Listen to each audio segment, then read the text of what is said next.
This is True News. I'm Rick Wiles. Deep state hysteria over yesterday's meeting of President Trump and President Putin continues to spiral out of control in Washington, Hollywood, on TV news networks, and in newspaper editorial offices. Here are some examples of the boiling hot anti-Trump mania. The New York Daily News front cover this morning featured a Bill Bramall cartoon showing President Trump holding Vladimir Putin's hand and his other hand firing a gun into Uncle Sam's head. The headline screamed, "Open treason." The New York Daily News also published an article titled, "Putin's Poodle. Trump sells out." The New York Post, supposedly the city's conservative newspaper, published a front cover that said, "Prez gives big bear hug to wicked BFF Vlad, jabs U.S. intel." BFF stands for Best Friends Forever. At least that's the clean version. It wasn't only deep state Democrats who pounced on President Trump. He was also vilified by deep state Republicans, such as John McCain, Paul Ryan, Lindsey Graham, Susan Collins, Jeff Flake, Trey Gowdy, Bob Corker, Mitt Romney, Tim Scott, Ben Sasse, Orrin Hatch, Liz Cheney, Ron DeSantis, and Marco Rubio. Senator Rand Paul and Congressman Dana Rohrabacher were among the few Republicans in Congress who spoke out in defense of President Trump. Former House Speaker Newt Gingrich also criticized President Trump. He tweeted, quote, "President Trump must clarify his statements in Helsinki on our intelligence system and Putin. It is the most serious mistake of his presidency and must be corrected immediately," end of quote. Former Republican California Governor and movie star Arnold Schwarzenegger called President Trump a little wet noodle. Watch this video that the Terminator posted on social media. President Trump, I just saw your press conference with President Putin, and it was embarrassing. I mean, you stood there like a little wet noodle, like a little fanboy. I mean, I was asking myself, when are you going to ask him for an autograph or for a selfie or something like that? I mean, you literally sold out at this press conference our intelligence community, our justice system, and worst of all, our country. You're the president of the United States. You shouldn't do that. I mean, what's the matter with you? I mean, whatever happened to the strong words or to the strength of Ronald Reagan when he stood there at the Berlin Wall and he said, "Mr. Gorbachev, tear down this wall"? What happened to all that? Well, for the record, I want to remind my True News audience of what I've reported about Arnold Schwarzenegger for over 15 years. Arnold Schwarzenegger has a Nazi past that he wishes people like me would not remember. Gustav Schwarzenegger, his father, was a member of Adolf Hitler's ruthless brown shirts, the notorious Nazi stormtroopers who terrorized opponents of the National Socialist Workers' Party and their takeover of Germany. Gustav joined the stormtroopers on May 1st, 1939. His son, Arnold, the future Hollywood movie star and future governor of California, reportedly was a big fan of Adolf Hitler. According to a book proposal in 1975 by film producer George Butler, young Arnold expressed admiration for the German Nazi dictator. Arnold Schwarzenegger appeared in Mr. Butler's documentary film, Pumping Iron. According to the book transcript, Mr. Butler considers Schwarzenegger to be a flagrant, outspoken admirer of Hitler who frequently played Nazi marching tunes and pretended to be an SS officer. The former California governor also was closely associated with the late Kurt Waldheim, Former President of Austria and Secretary General of the United Nations, Mr. Waldheim, was accused of covering up his involvement in Nazi atrocities committed during World War II. Schwarzenegger invited Waldheim to his wedding to Maria Shriver, niece of President Kennedy and anchorwoman of CBS Morning News. Deep state propaganda puppies employed by the fake news networks have been hyperventilating since President Trump and President Putin met in Finland. Joy Behar, a member of The View on ABC television, compared President Trump's denial of Russian hacking of the U.S. election with Franklin Roosevelt denying that Japan attacked Pearl Harbor. She called President Trump an enemy of the state and a traitor. For a sample of media mania, here's a video montage prepared by the Media Research Center in Washington. First of all, I just have to say I'm sick to my stomach. I'm really feeling nauseous. Stunned, gobsmacked. We're hearing words like, I feel sick, this is frightening, calling it an abomination. Shocking. Stunning. Genuinely stunning. What is going on? Unbelievable. Astonishing. Just astonishing.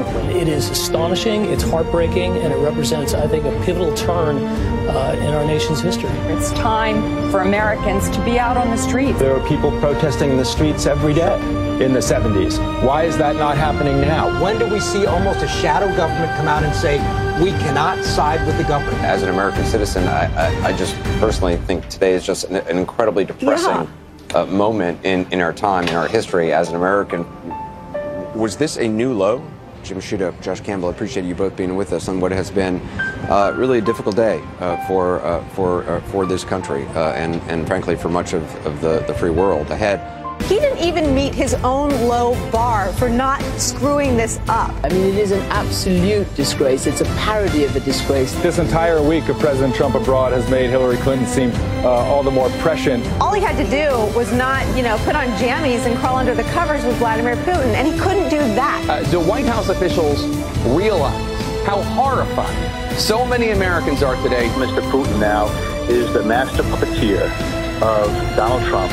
If Vladimir Putin picked our president, does anything else matter? Now, if you have any doubt about where the Illuminati Synagogue of Satan deep state is taking this nation, watch this video from CNN. It features Anderson Cooper, the homosexual CIA agent employed by CNN, talking with Philip Mudd, a former CIA agent on CNN, talking about his reaction to President Trump's meeting with Mr. Putin. He brazenly said, it is time for the shadow government to take over. Senator McCain saying most disgraceful display essentially by an American president on the world stage. Phil, do you agree with that? I do, but I think you have to step back even just a short time after this and say, what next? You've seen senators come out. In the past, we've seen a senator who's in the midst of a painful illness, Senator McCain. You've seen senators like Jeff Flake who are leaving the Senate. Now you see Marco Rubio still obviously in the fight, speaking out. My question would be, when do members of the president's inner circle start to say, look, we have an overseas dilemma where you are portraying us in terms of the American government as worse than a tyrant, that is Vladimir Putin. Secretary of Homeland Security came out with statements this week about continued Russian interference. This was not on Obama's watch. That's this week. FBI director continues the investigation. Department of Justice continues support for the investigation. Congress continues saying that this investigation is legitimate. Curious point in American government. When do we see almost a shadow government come out and say, we cannot side with the government, whether it's the cabinet or the Senate? I think that's the big question.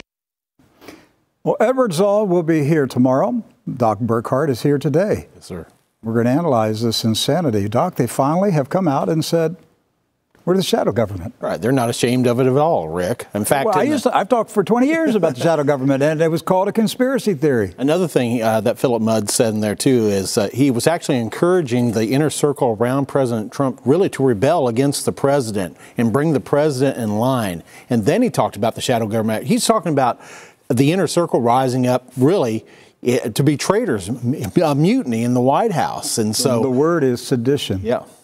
And so, but we've talked about this for years, Rick. This isn't news to our audience or to us, but for them to be brazen about it and come right out and say it's time for the shadow government to rise up, they're not ashamed anymore. The best thing that Donald Trump has done since he started his campaign and now into his second year in the White House, the best thing that he has done is that he has forced the shadow government to come out of the shadows. That's true. true. They can't hide anymore. Yes. They have self-identified themselves, and we now see it's Republican and Democrat. Yes. It's Hollywood and the news media. It is the college professors. It's members of the Congress, the House, the Senate. It's governors. You can see all of them. They're coming out, and they are identifying themselves as members of the shadow government. Yes, and we see that everybody's a player in this, from the media to the politicians to corporate executives. Everybody is tied in with this. This is, just a whole cabal of people together that are really in opposition to President Trump. And they keep saying, we represent the people. This is the people that are really rising up against it. I don't hear people saying this. In fact, from the people I've talked to and I see online, they were actually pleased by what they saw with the president. After all, President Trump campaigned on a promise, why can't we get along with Russia? And the rallies, they were enthusiastic about that. They liked the idea. Let's not have a nuclear war. Can we avoid that? Can we get along with Russia? The shadow government wants a war. That's exactly right, Rick. That's what this is all about. And they've been challenged, and they've been exposed. They've been brought out in the open. They can't hide anymore. No. They can't deny that there's a new world order. They can't deny that there's a shadow government, because you had a CIA agent being interviewed by a CIA agent yes. on a propaganda news channel. The CIA channel, yes. The CIA channel talking about the shadow government. Wow.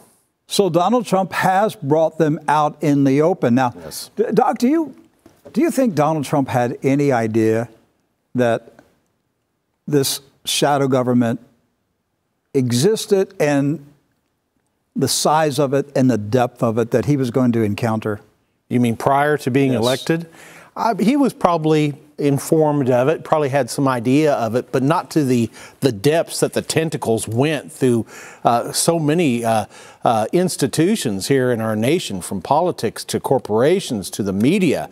I mean, to me, I'm overwhelmed by it. I've had such an education the past 4 years being here with True News. I knew that there was stuff happening in the background, but not this deep. And if anything, this week, the past really 24 to 48 hours, it has really revealed who is the enemy here in the U.S. And it's not Donald Trump. He's not the traitor. He's not the one that should be tried for treason. It's the people that are in opposition to him that are trying to start World War III. Comey, Brennan, Clapper, McCain. You can go down the list of all of them. Yes. Traitors. And the American people, where we're being pushed to, we're going to have to take sides. Yes, and they want us to, yes. We're going to have to take sides. Which side do you believe is the authentic American government? Yes. And the left is doing everything they can to make that clarion call to their supporters and to make it clear to them, we need to rise up, we need to organize. In fact, I was on Twitter today, Rick, and I was seeing things like, let's hang the president, hang President Trump. Yeah, you brought these in and gave me copies of these tweets. I was shocked when I saw this. And what are these? These are what, responses to Senator Flake? Is that what they are? Some to different senators. Some are just rising Rob up. Portman. These are to Senator Flake, to Senator Portman. One says, this is a tweet to a U.S. senator. First, hang Trump. Yes. And 80% of Republicans for treason. Second, cancel any connection with Russia. Third, anybody dealing in any way, direct or indirect, with Russia is a traitor and should be shot on the spot. Yes, and these aren't just, singular tweets that you find. There are hundreds of them that say things like shoot Trump, hang the Republicans. I was just shocked. So here's Senator Rob Portman. He tweeted, it's imperative we make clear directly to Putin and to the world that Russia's actions on the world stage, including their election meddling, are unacceptable. I will continue to work with my colleagues, blah, blah, blah, whatever. So then there's a reply. Mm-hmm. And this tweet says, hold Trump accountable, you spineless weasel. Stand against him or hang with him. Impeach him now. Yes. The next one. This is a reply to President Trump on Twitter. Where's your pompous tweets today? I guess you can't do better than treason. You are an un-American... expletive. Yes, so. Okay. People would pay good money for you to be criminally held liable and hang in the streets. Yes. These are just ordinary citizens posting on Twitter saying, let's hang the president. When you say ordinary citizens... Well, obviously demented. Yeah, these are revolutionaries.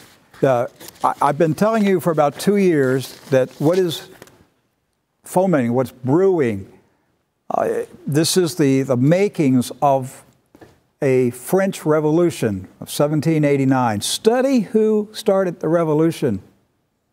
Okay? Study it. You need to know who was behind the French Revolution. All right? They were Freemasons and Zionists. That's right. If you don't like it, I don't care. I don't care. Freemasons and Zionists. That's who started the French Revolution, okay? And guess what they did? They cut people's heads off. That's what they did. They cut people's heads off. Tens of thousands, hundreds of thousands of people. Decapitated them. They couldn't win the political argument, so they had to decapitate the voices that were in opposition. That's right. And France never recovered. To this day, France is still trapped in the Jacobin Revolution of 1789. And suddenly we have a magazine now in America called Jacobin. Yes. Right? It's back. The spirit of Jacobin is back. And this is what's brewing in the country. It's going to decapitate people. It's going to decapitate Christians. And we're not talking about that figuratively, are we? No, we're not. Now, look, folks, this next photograph, this is a shocking thing, but this is not the first time anything like this has been put out here. An art gallery was in Portland? Yes. An art gallery in Portland today posted this sketching. We had to block out obviously the one profane word. There's an image of President Trump being decapitated. Right, a knife to his throat. They're cutting his head off. Now, why this is so significant, Rick, is this is on a public street. This is not inside the gallery. No, this is a window facing out to the street where families can walk by, children can walk by and look and see, what's that say, Mom? What's that say, Dad? What's that picture? Why are they cutting his head off? Yes. Isn't that President Trump where they're cutting his head off? This is on the streets of Portland. The spirit of the French Revolution, Jacobin spirit. Freemasons and Zionists. Yes. Synagogue of Satan. That's really what it is. A synagogue of Satan. And it's here. And they're ready to start this revolution in the United States. They're communists. They're hardcore, demonic, satanic, Luciferian communists, bloodthirsty communists. And they're unashamed about it. They're unashamed. And, you know, Doc, I've talked to people here today. I've talked to members of our staff who've told me that what's troubling them right now is that among their own circle of friends and family, this spirit of revolution to hang or decapitate President Trump is spreading among their own friends and family. That people are saying the most extreme, outrageous things, and a lot of them are, quote, church members. Right. And they don't say anything wrong with it. I mean, this is we have a spirit of murder in our nation. I mean, it starts with the unborn, but now it's spread to, hey, if they'll kill a baby, what's stopping them from killing you, Rick? Yes. I'm going to show you, we showed you CIA agent, homosexual, Anderson Cooper on CNN. Well, over on the other communist news channel, MSNBC, they have another homosexual, Rachel Maddow. You America, you've been homosexualized. You've been Judaized. I'm going to just tell you the way it is, okay? Your minds have been captured. You're no longer a Christian nation. Even the Christians don't think like Christians anymore. That's right. You've been Judaized, you've been homosexualized, you've been Babylonianized, your minds have been tainted. You don't even think like a Christian anymore. And so Rachel Maddow, she was spewing out last night calls for revolution. That's exactly right. Calls to remove the President of the United States. She was telling the left, take a deep breath. We're at that moment. It's coming. We're at that moment. We're almost there. We're going to remove him from the White House. Watch. This is a long clip, about 5-6 minutes of Marxist, lesbian Rachel Maddow. But listen to what she's saying. All right, first, deep breath. Not that deep. This was a big day. Let's just talk about what has just happened. And let's talk about it with the full and complete expectation that more of it may yet happen while we are talking tonight. Things are at a boil. Things are going fast now. This is a time when everybody needs to pay attention. Here on this show, really since the summer of 2016, we have covered the Russia angle on the candidacy and then the administration of the current president, probably more than anybody else in the national press, and I will admit that. I have been teased for that a lot. I've been criticized for it.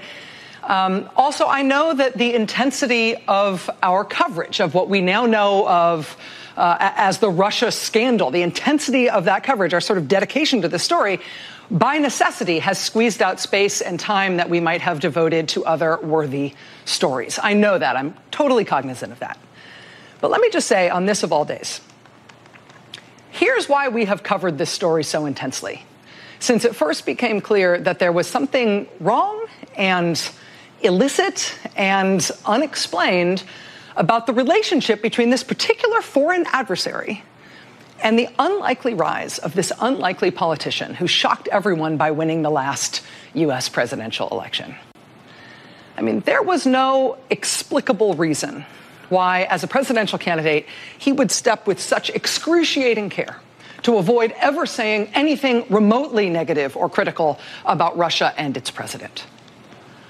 There was no explicable reason why he would dig out of the vault a campaign chairman who had not worked in American politics for more than a generation, but he had spent more than the past decade doing Vladimir Putin's political bidding overseas in the former Soviet Union. There was no explicable reason to name a guy quite recently and quite literally caught up in a Russian spy ring in New York as one of his 5 foreign policy advisors, when this was a guy nobody had ever heard of.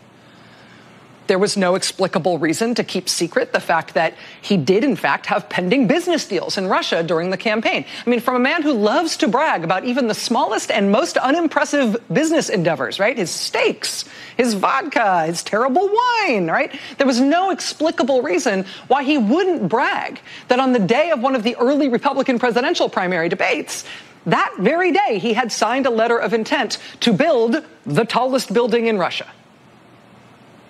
There was no explicable reason why he wouldn't admit to that. There was no explicable reason why the Trump campaign would intervene in the Republican Party's national platform to make it more pro-Russia and then cover up their tracks and deny that they'd had anything to do with it. There was no explicable reason why so many Russians attended the Trump inauguration. There was no explicable reason why he surprised everyone by inviting the Russian foreign minister and the Russian ambassador into the Oval Office with no notice, no U.S. media, and apparently no limit on his willingness to disclose to those Russian officials code word level intelligence from our closest foreign allies. There was no explicable reason for any of those things, unless you were willing to believe the worst.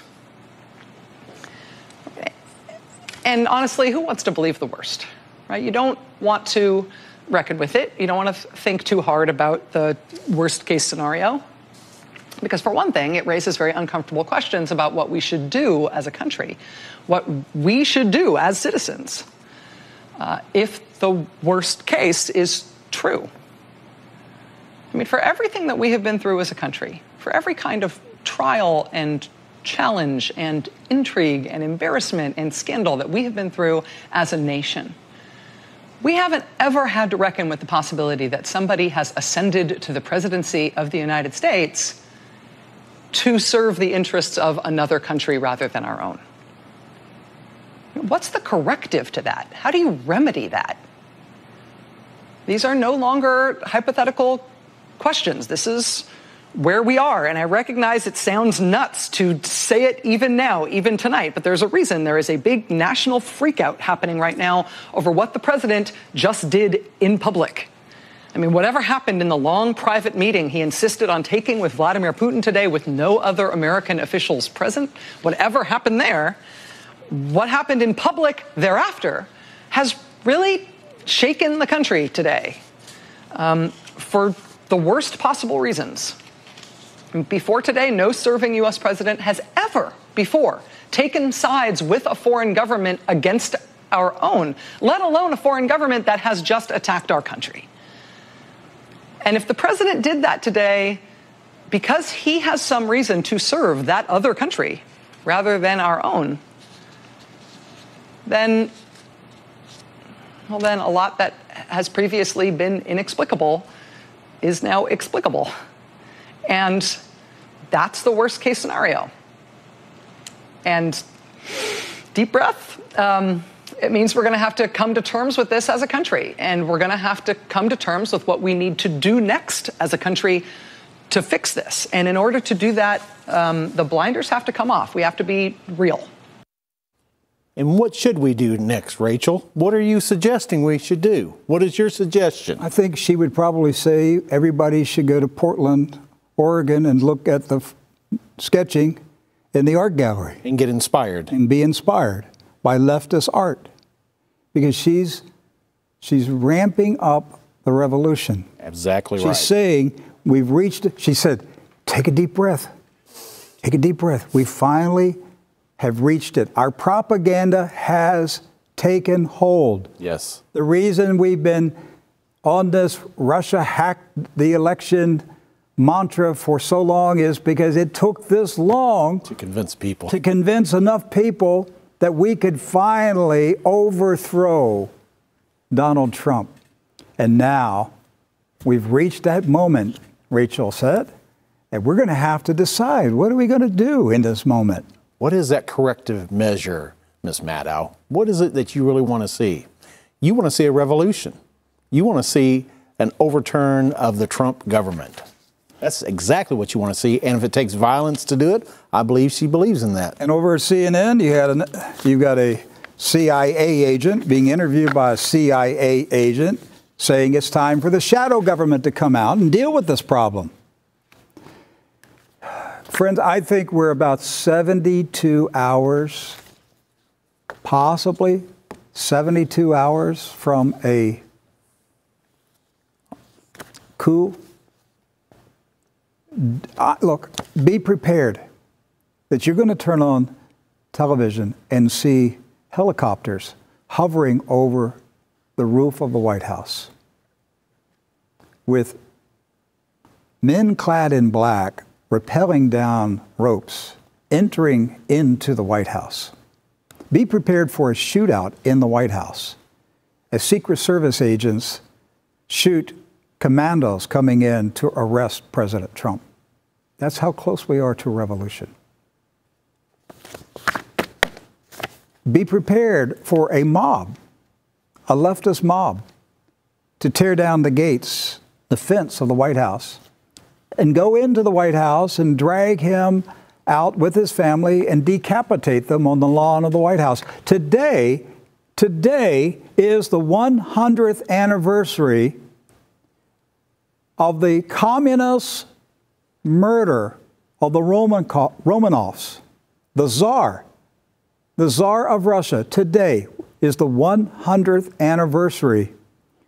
What happened 100 years ago? Well, in October of 1917, the Synagogue of Satan, communist Jews, yes, communist Jews overthrew Russia.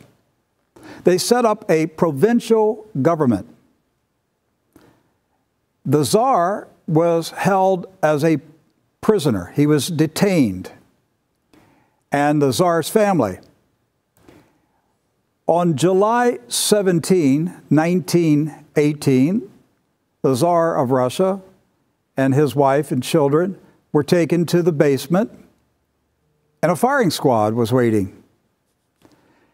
And I read today a historical report about the Synagogue of Satan's brutal, satanic sacrifice of the Tsar and his family. And the communist Jews, yes, the communist Jews, because that's exactly who killed him, they were so demon-possessed that they kept stabbing the Tsar's family, and the Tsar's family were wiggling and screaming in pain, and the bayonets were going through their bodies so far that the bayonets were getting stuck into the wooden floor. Oh, horrific. That's what a communist revolution looks like, led by the Synagogue of Satan. That's 100 years ago today.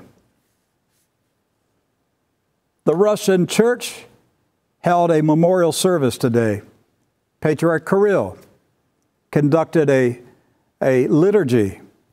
As you see right there on the screen, thousands of Russian Orthodox Christians gathered to remember what the Zionist, communist Jews did to the Tsar of Russia 100 years ago today.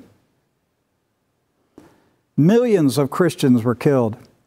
Thousands of Russian Christian pastors were murdered.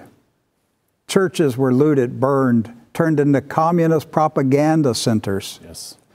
I don't care if you don't like what I'm saying. I don't really care. You're on the verge of a Jacobin, Freemason, Zionist revolution in this country that is going to be horrifically bloody if God does not intervene to stop it. And I see very few people praying. I personally think, well, I'll just leave that one go, all right?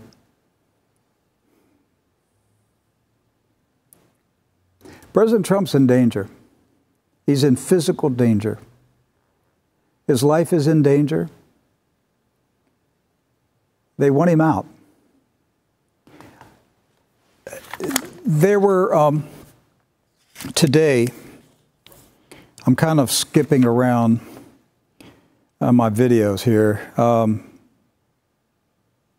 Let's go to video number 5. Our people in the control room know what I'm talking about. Because even the reliable Fox News, supposedly reliable Fox News? Fox News is disgusting. Fox News is disgusting. If you think you have a friend at Fox News, you're wrong. Christians that sit around and watch Fox News thinking that they're getting conservative news. Right. Fox and Friends this morning, they were criticizing the president and the Helsinki summit.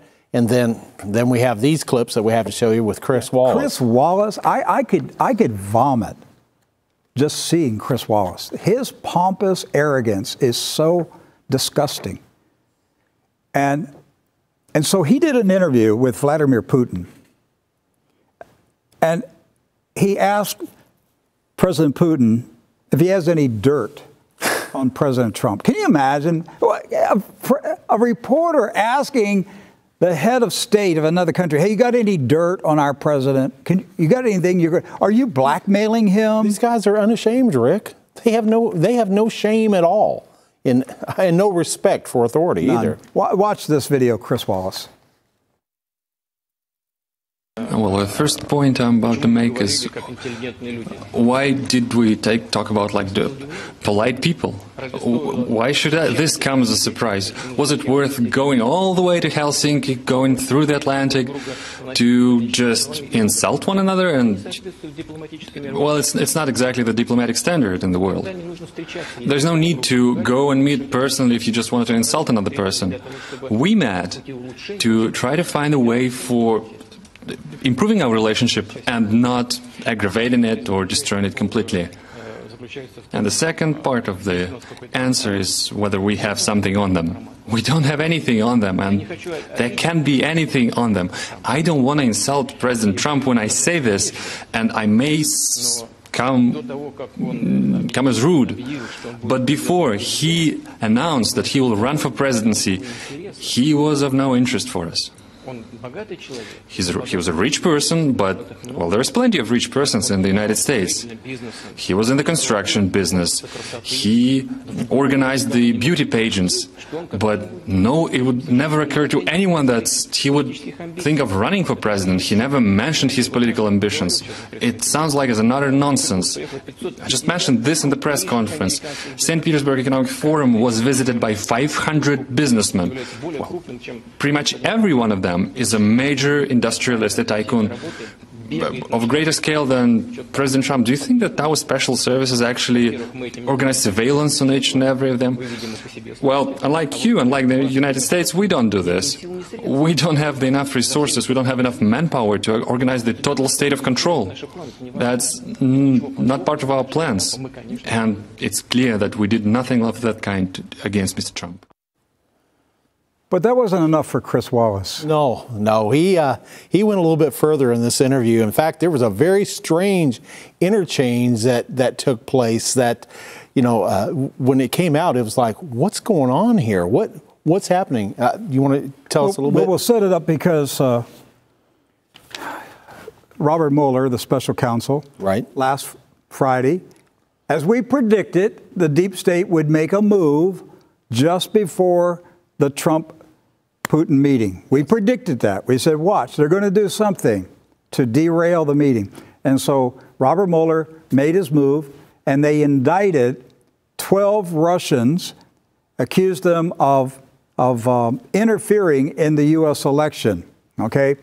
And so they indicted them, and as Doc has said many times, look, you can indict a ham sandwich. An indictment doesn't mean anything, okay? So you got an indictment. So you got 12 Russians who supposedly are members of the GRU military intelligence operation in Russia, and they've been indicted by Robert Mueller. Watch what happened last night on Fox News when Chris Wallace revealed to us that he has a part-time job. He's now a process server for the deep state. He makes a little money on the side delivering lawsuit documents. Watch this.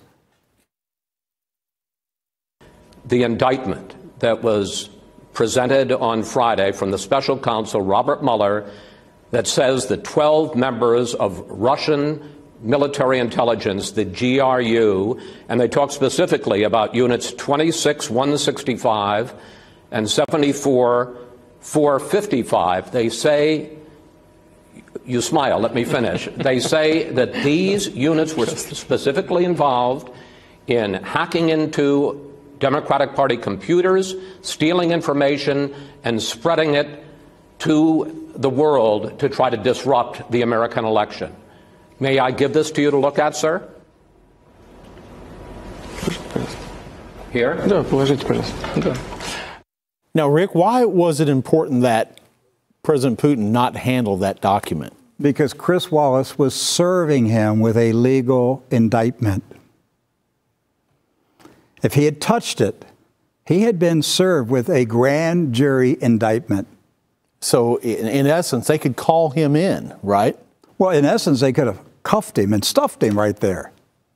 All right? They're obviously not going to go that far. No. But Chris Wallace was trying to serve papers on the president of Russia. And Vladimir Putin didn't take it. He didn't fall for it. He laughed at him. Just like he laughed at Megyn Kelly.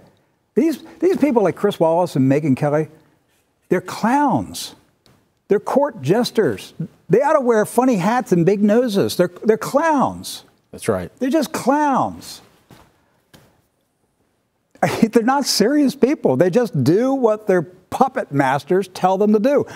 Chris Wallace was told to go out there with these documents and hand them to Vladimir Putin. And I just love the way President Putin just sat there Put it on the table there, Chris. But he started laughing at him, Doc. Yes. Because he knows they're just clowns. They're court just. I don't know what to call them. They're clowns, and he's amused by them. The silliness, the stupidity of the American news media. Yeah, and that's your Fox News, folks. Yeah, Fox News. But I'll tell you what they're not talking about. There's only two organizations talking about it, TRUNEWS and ZeroHedge.com. Yes. That's it. TRUNEWS and Zero Hedge. We talked about it yesterday. Zero Hedge came out with an article last night. Vladimir Putin said something at Helsinki. It didn't go over the heads of everybody. They made sure nobody talked about it. That's right. I can't find one news network. I can't find any newspapers that talk about it. There's a total news blackout on it. Vladimir Putin, well, we have the video. Yes, all right? we do. This is watch this, and then Doc and I will talk about it.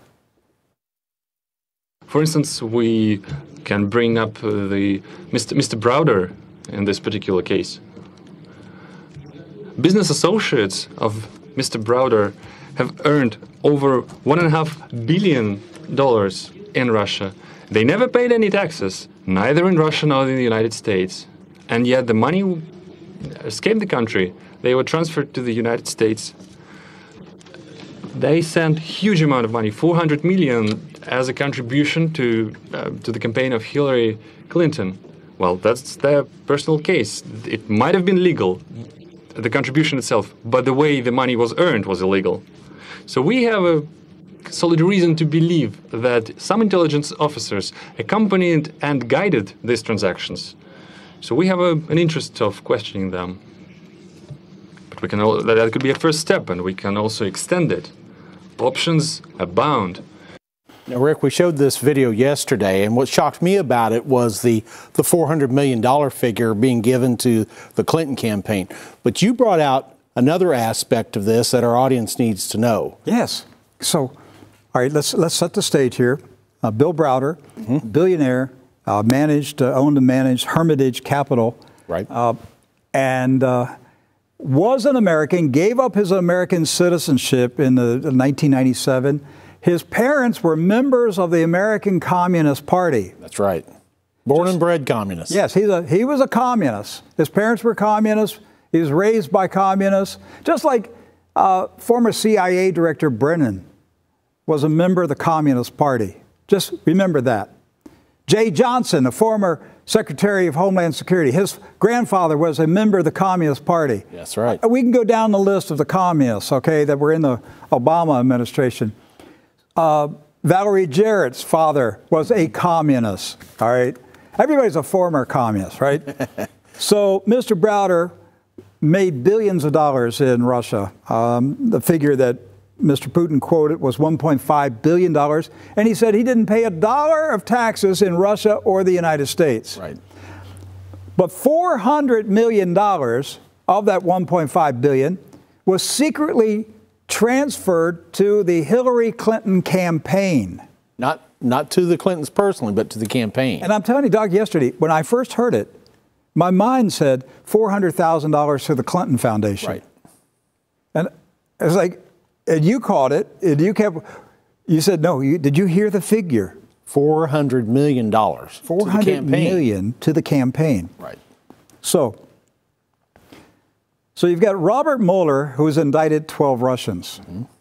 And what President Putin said was, look, we have a treaty with the United States from 1999.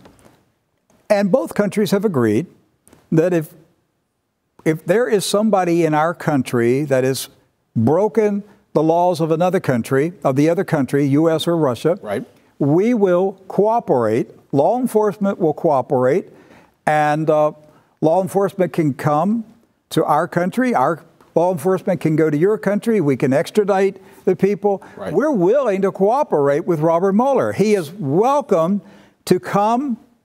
Well, first he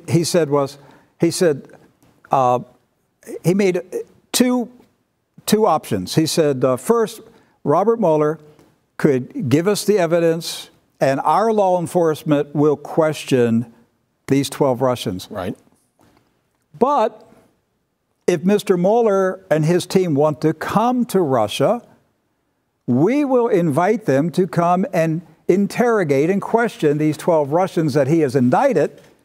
However, but there's a catch. However, if his investigators come to Russia, our investigators must go to America, and we want to question Mr. Browder, and we want to question U.S. intelligence agents who facilitated, in fact, the words he used was accompanied and guided the $400 million to Hillary Clinton. U.S. intelligence agents. I have a feeling it's Clapper and Brennan. And he named today, somebody named in the Russian media, a former U.S. ambassador to Russia, McCall. McCall, They named him as one of the people who helped move the $400 million from Russia to the Clinton campaign. Now, did it go into the Clinton campaign or did it go in the Democratic National Committee? Well, we don't know. President Putin seems to think it was the Clinton campaign. We could ask Donna Brazell. She tells the truth. Well, but how will we ever know? Because we never have access to the DNC servers, right? So there's no paper trail. There's no electronic record that you can have access to. Well, Robert Mueller is certain that the Russians hacked the DNC servers. Does that mean Robert Mueller's investigators finally, physically seized and examined the servers that have never been examined since 2016? Right. Did you, Mr. Mueller, tell us the truth, Mr. Mueller? Did you seize the DNC servers? Did you examine them? And where is the evidence? And why has it taken 2.5 years to see the servers? Right. Why? How did the FBI, how did the Democratic National Committee refuse entry to the FBI to come in and look at the servers? How do you do that? That's what I'd like to know. How do you say no to the FBI? No, you can't come in. Do you like open the door and stick your head out the door and say, no, you're the sorry, FBI. You're the FBI. You're not coming in. We'll call Mrs. Clinton. Now, Mrs. Clinton says you can't come in. Where are the DNC servers? Where's Debbie Wasserman Schultz's servers?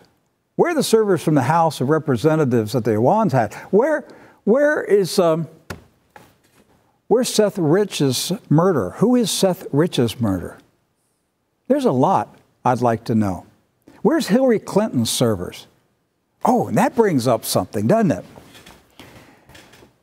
Louis Gohmert, a great congressman from the state of Texas, he had that confrontation with that demonic FBI agent, Peter Strzok, who, again, really needs to go see an exorcist and be set free of those demons.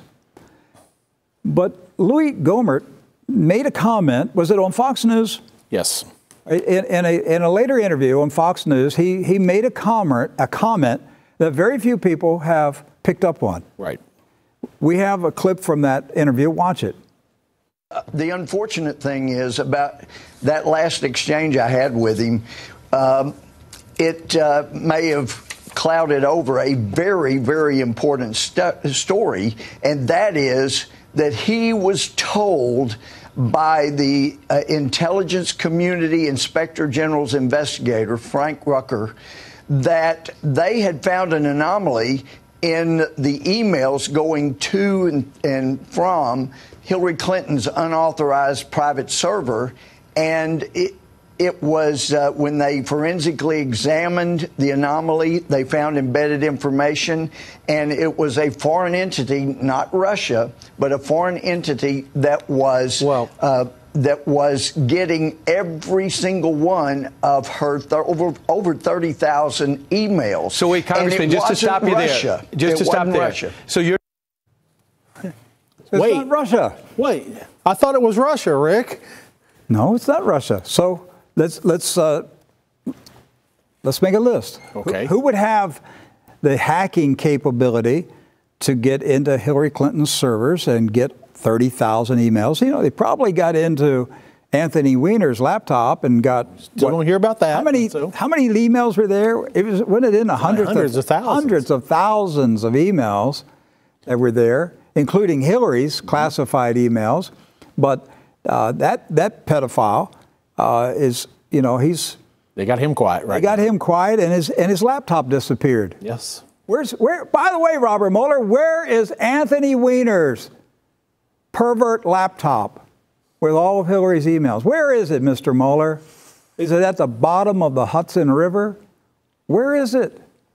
The FBI got it, and we don't know where it went from there. That's right. But going back, all right, so Mr. Gohmert said that it was discovered that a foreign entity, not Russia, hacked Hillary Clinton's private email server and got all of her emails. Right. So let's look at that. Who would have the capability to do it? Well, they're blaming a hacker, of course, just a general, you know, run-of-the-mill hacker. But no, he said a foreign entity. But he said a foreign entity, so that's true. So that means that it wasn't our intelligence agencies, okay? And it wasn't Russia. And it wasn't Russia. So who does that leave? All right, that leaves China. Okay, that's a real player there. China, definitely, sure. Possibility. Maybe North Korea? North Korea, supposedly they have a very sophisticated hacking program. Possibly Iran. Sure. They would have the motivation to do it. Yeah. Some of the tech to do it. They've been accused of different things. I mean, well, MI6, Great Britain could do it. Sure. There's another possibility. The French have a very sophisticated intelligence operation. So am I forgetting anybody? How about Israel? Israel. It could be Mossad. It could be. We do know that Mossad was working in conjunction with various security forces for Hollywood elite and for some of the D.C. politicians. Why couldn't it be either current Mossad or ex-Mossad? I mean, it's a real possibility. Doc, wait. I know. Okay, but way back in the days of Bill Clinton, when we first were started on radio, okay, and the Monica Lewinsky story was going on. Okay, well, one of the stories that came out was that the Israelis were listening to all the phone calls, all the love calls, you know, the phone sex. Let's be honest, all right, the phone sex between Bill Clinton and Monica Lewinsky. By the way, I've always thought Monica Lewinsky was an Israeli spy. I've always believed that. Or at least a plant. Yes, a plant. Yeah. And Chandra Levy. If those of you who remember that story with Gary Condit, and the young intern or congressional aide who turned up dead, and he was a member of the House Intelligence Committee. I think she was an intelligence agent for Israel. But it came out in the news back in the days of Clinton that when Bill Clinton came into the White House, right, he installed a new phone system because who was the president before him? George Herbert Walker Bush, the CIA director. So, yes. So Bill Clinton said, we're going to get a new phone system, okay? And who supplied that phone system? Who installed that phone system, Rick? It was not the issue was not the supplier of the phone system, but or let's say not the manufacturer of the phone system, but a vendor who supplied parts to the manufacturer. Okay. Which was Israel. Yes, that's right. Okay. Israel was listening to every phone call of Bill Clinton. Now, for all you folks out there that say all we do is talk about Israel and talk about Zionism and everything, Israel spies on the United States. You better believe it. They spy. They've been convicted of spying. We've got Israeli spies in prison right now. We've traded spies. And Israel sells American technology to China. That's right. Been going on for decades. They're not our friend. They are not our friend and ally. They just aren't, okay? And so there's a real possibility. We don't know for certain that it's Israel. But it was not Russia. It's not Russia. So it could be China, North Korea, Iran, it could be Israel, but it's not Russia. Well, somebody knows. Somebody knows. Why won't they talk about it? Now, if it was China, they'd be talking about it. Sure. Or North Korea. Because we would be using it in the trade war against China. And likewise with North Korea, we'd be using it as leverage against them, and Iran as well. We'd be saying, hey, listen, you guys have been spying on you. You cracked into some servers back here. That's right. So most likely it's Israel. Now, why would Israel spy on Hillary Clinton? Because they expected her to be president of the United States and they needed a way to blackmail her. Right. And let's not forget that we tried to influence their elections as well when Mr. Obama was president. That's right. We actively tried to influence with U.S. tax money. That's right. Obama spent millions of dollars of U.S. tax money through the State Department funding a phony, voter group in Israel trying to defeat Benjamin Netanyahu. So were you saying that the United States was colluding with the opposition party in Israel to defeat Benjamin Netanyahu? Absolutely. And in 2008, Obama raised millions of dollars out of Middle Eastern countries illegally. It flowed into the United States. Nobody did anything about that. But I would like to know who is the foreign entity that penetrated the server and obtained Hillary Clinton's emails. We'd like to know that. And we want to know, what is President Putin talking about U.S. intelligence agents facilitated the illegal transfer of $400 million from Russia to Hillary Clinton's campaign. And enough to prompt him to send his own law enforcement to the U.S. to question them about that. And why isn't Fox News and CNN and the New York Times and NBC and CBS and Washington Post, why aren't you talking about it? That should be the #1 story that they're talking about right now. Why aren't you talking about it? Why is there a news blackout? By the way, on the news blackout, there's been an internet outage over much of the United States, at least the eastern United States, for 2 days. We've been affected by it. We're tracking it. There's no news about it. Right. There is no news about it. Right. I mean, you can go online, you can see the outages across the country. You can track the outages. Yes. And we've physically experienced it here. It's AT&T, Verizon, Comcast. We look at all of the ISPs, and the charts are all identical, same hours of the day, up and down. Across all the networks. All of them. Mostly the East Coast, but there's no news coverage. None. Why? What's going on? Well, is it possible we were under a cyber attack today? Either by our own deep state or by a foreign entity of some kind? Is a foreign entity attacking us? Or are we being set up for a false flag that we're going to blame a foreign entity? Well, remember, back in the campaign period, Hillary Clinton was using a cyber attack as a justification to ramp up to World War III. That's right. And of course, we've had that policy in place for a while, but they've made that clear that that's an excuse for them to do a retaliatory nuclear response to an electronic warfare attack. Yes. The deep state is crumbling. It's collapsing. It's collapsing in Europe. Brexit, they can't stop Brexit. Theresa May's government is ready to collapse. The European Union is collapsing. The deep state in America is collapsing. The whole thing, the New World Order, is collapsing.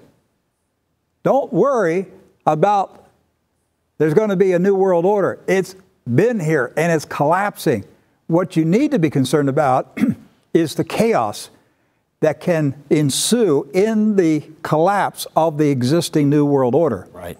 That's what's dangerous. And where we're at right now, Doc, is this possibility that in the next few days, the next week or two, there's going to be a move with the support of the Republican deep staters to remove President Trump from the White House, charge him as a foreign agent. Yes.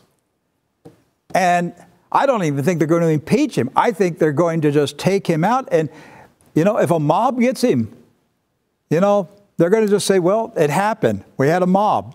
They're using words like treason, traitor, high crimes, and misdemeanors. I mean, this isn't just John Brennan saying that. These are other politicians as well. They're making that case that Donald Trump is a traitor to America. And what do you do with traitors? You got to take them out. My friend, I'm going to ask you a very serious question. What are you going to do if in the coming days you turn on television news and you see a live report, cameras outside of the White House, and there are helicopters hovering over the White House and commandos rappelling down ropes entering the windows of the White House? What are you going to do? Are you prepared for this moment? Because you and I are being labeled as the traitorous enemies of the state. Did you see the arrest of the Russian woman accused of being an agent of influence in the NRA? Right. Oh, now Russians are attending NRA meetings. The Russians are colluding with gun owners in America. We're going to have to round up the gun owners now. Wayne LaPierre, oh, he's in collusion with Russians. We're going to have to indict him and take him to a deep state dark site prison. Now, if you were to listen just to the mainstream media, you would think that this woman was, was just the super spy of some kind. She's in on a student visa. She's attending American University. I mean, she's not an apparent threat. She's just somebody that went to an NRA rally, but they're making that connection, Rick. And the charge is she failed to register as a foreign agent, that she's here to influence Americans. Well, if that's the case, you're going to have to round up all the Israelis in Washington, right? All right, who control the U.S. Congress, and all the other countries that have lobbyists in this country. If you arrest everybody in Washington that's influencing the government, there won't be anybody there. I mean, would you have to arrest every Chinese student that's here in the U.S. as well? They're all here on student visas. Are they influencing things? They're not registered as agents, are they? Washington operates on influence. That's right. That's their number one industry, is selling influence. No, this is about naming NRA gun owners. That's right. As enemies of the state colluding with the Russians. That's right. Okay, you don't think this is going to go this far? I'm telling you, they're setting the stage, my friends. They're setting the stage. I want to end the program again. There was some senators today. Did they meet at the White House? What was the purpose of this? Well, what we're going to see here is senators coming out and making a statement in response to some of the readout that had come from the White House. President Trump spoke after this, made some corrections to what he said to President Putin the other day. Not anything really significant, but the senators, this was apocalyptic to them, what was going on with the conversation with President Trump and President Putin. And they're laying out the case here. Now, Joe McCarthy in reverse, Doc. That's right. Now, Senator Schumer here in this particular video didn't come out and say treason, but you've got to listen to this. These guys are just crazy, Rick. All right, here's Chucky Schumer. We're worried about what the president said publicly. We're even more worried about what happened in those 2 hours when the president was alone with Mr. Putin. Does anyone believe that he was tougher on Putin in secret than he was publicly? Why did he not want anyone else in the room if he was so sure and confident that what he did would stand the light of public scrutiny? So we need these people to come. We need Secretary Pompeo. There's some talk he may, but there's been no commitment that we have seen. And we want DNI Coates, Ambassador Huntsman, and many others to come before us. This is too important not to get the full story out before the Senate and the American people. Next, where are the notes from that meeting, the contemporaneous notes? What did the president agree to? Was Secretary Pompeo briefed afterwards? Did he write anything down? Were any other members of the president's team? The contemporaneous notes that were taken, particularly in regard to the 2-hour closed meeting, should be turned over to Congress immediately. I'm calling on Leader McConnell and his leadership team to immediately request a hearing with the people I mentioned, Pompeo, Coates, Huntsman, and the rest of the national security team. And I'm calling on Leader McConnell to join us in demanding the contemporaneous notes that were taken. Next, our Republican friends must end the attacks on the Department of Justice. Want to pass legislation? Yes. The most important legislation we can pass, given the president's attitude, is the bipartisan bill to protect the special counsel that Senators Coons, Booker, Tillis, and Graham authored, along with Senators Whitehouse and Blumenthal, and that passed the Judiciary Committee. Put it on the floor immediately. Immediately. If you mean what you say, Leader McConnell. If you're going to walk the walk, not just talk the talk. Fourth, the president must release his tax returns and insist on the extradition of the 12 Russians indicted for election interference. We need, given all of the innuendo, this president should have released his tax returns before he was elected. But what happened yesterday makes that release imperative. He should do it. Our Republican colleagues should join us in asking him to do it. And it goes on like that the entire time that they're speaking. You had Bob Menendez there. You mean Bob wasn't over at the Dominican Republic dating underage girls? Oh, not today. He was actually in D.C. today. And so, but there was one question at the end, and we weren't able to get it cut before the program today, where one of the reporters asked, what is your response to former CIA Director John Brennan's call for President Trump, that he committed treason in his conversations with President Putin? And Chuck Schumer there, Senator Schumer there, says, well, there are many different expressions of how we might feel about this. He didn't denounce it. Right. He didn't put it down. He said, this is just another way of someone expressing it. I might not have expressed it quite that way, but he feels strongly about that.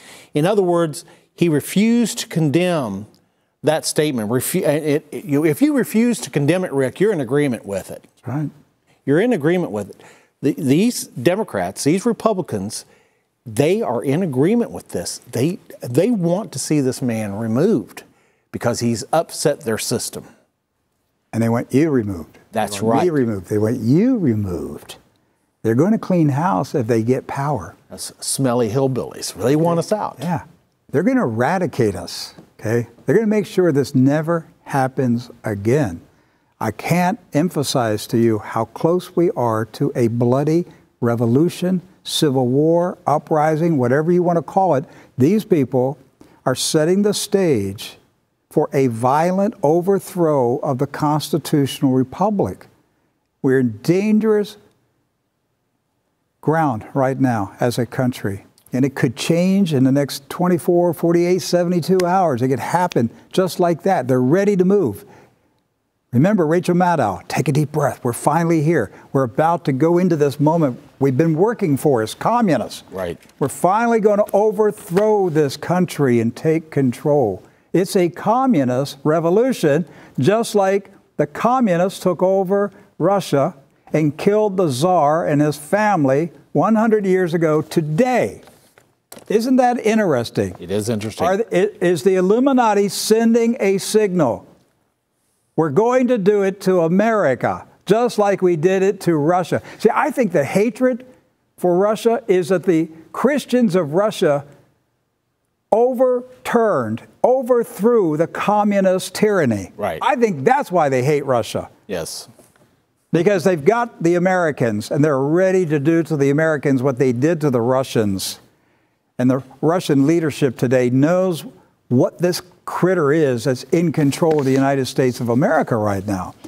And it's the same smelly communist revolution that took over the Russians and killed the Tsar.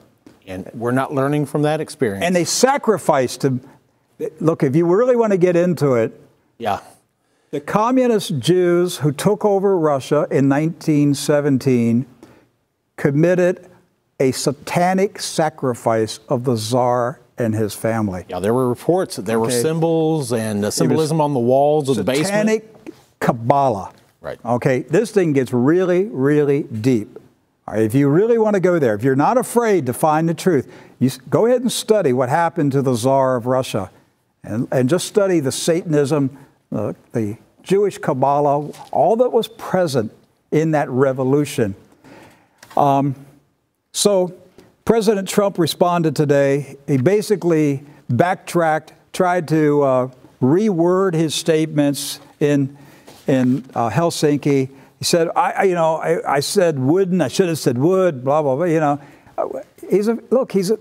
the man's afraid right now He's afraid. He's afraid. Look, if I were him, I would be sleeping with one eye open. And I certainly wouldn't accept tickets to Ford's Theater. No. Seriously, Mr. President, you can't trust anybody right now around you. And I pray for you. I can't imagine how troubled your heart is, your mind, knowing that these treacherous snakes are all around our president right now. If they could kill him like the Democrats killed Lincoln, they're going to do it. And they're not going to shoot him in the head. They're going to cut his head off. They're telling us how they're going to do it, Jacobin style. Yes. So we have a video of President Trump's statement today. Watch what happened when he said, and I don't believe he believed what he said, that he has full confidence in the U.S. intelligence agencies. Watch what happened. Once again, the full faith and support for America's intelligence agencies. I have a full faith in our intelligence agencies. Whoops, they just turned off the light. That must be the intelligence agency. There it goes. Okay. You guys okay? Good. That was strange, but that's okay. So I'll begin by stating that I have full faith and support for America's great intelligence agencies, always had. And I have felt very strongly that while Russia's actions had no impact at all on the outcome of the election, let me be totally clear in saying that, and I've said this many times, I accept our intelligence community's conclusion that Russia's meddling in the 2016 election took place. Was that weird? That was weird. Who turns the lights out on the President of the United States? Right. When he's making a major announcement, all the press there. So, but do you think there's some sort of symbolism in that, Rick? Does it mean something? Yeah, it's weird. Definitely. I don't know if our U.S. intelligence agencies deliberately did it to say, lights out. Mm-hmm. We'll turn the lights out on you. Did God do it? Did the Lord turn the lights out to underscore? Hey, lights out. It's going to be lights out in America. I don't know. I don't know. But it was weird. It was weird. I'm going to end the program with the last words spoken by President Dwight Eisenhower as he prepared to leave the White House in January 1961 to make way for the young President John F. Kennedy to come into the White House, a man that the deep state murdered. They murdered his brother. And but listen to what President Eisenhower, commander of Allied forces in World War II, great American hero and patriot, listen to what he warned the American people January 1961. In the councils of government, we must guard against the acquisition of unwarranted influence, whether sought or unsought, by the military-industrial complex. The potential for the disastrous rise of misplaced power exists and will persist. We must never let the weight of this combination endanger our liberties or democratic processes. Mr. President, it did. It did. The American people did not heed your wise warning. And the military-industrial intelligence complex has taken control of our nation. We've lost control of this nation. And we're going to pay a great price for it. And all we can do right now is pray to Almighty God that the Lord would intervene and somehow save this country from a bloody revolution, civil war, and free us, deliver us from our captives, because we are captives right now. We are. We are captives of this corrupt, evil, wicked, satanic power structure that is controlling the United States of America. Douglas, let's pray. Let's pray before we leave. Gracious Father, Almighty God, we recognize you as the supreme being of the universe.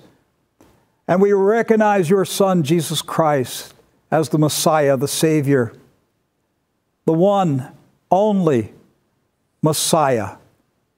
And that every knee shall bow and every tongue shall confess that Jesus Christ is Lord. Father, we pray. We pray for the Holy Spirit's help, assistance, His power. Save our nation, spare our nation, Father. Deliver us, Father, from these demonic, satanic, evil, wicked, violent men and women who serve Lucifer, whose God, whose father is the devil. Deliver us, Father. Have mercy on your church. Yes, Lord. And save us, Father, from the wicked, evil bloodshed that they have prepared for your church, Father. Deliver your people. Protect President Trump. Guard him. Yes, Lord. Reveal to him the plots and schemes of his treacherous enemies. And let them fall into their own trap. And those who are calling to be hanged, let them be hanged, Father, on their own gallows. In the name of Jesus Christ, amen. Amen. Thank you for watching True News. I'll see you tomorrow.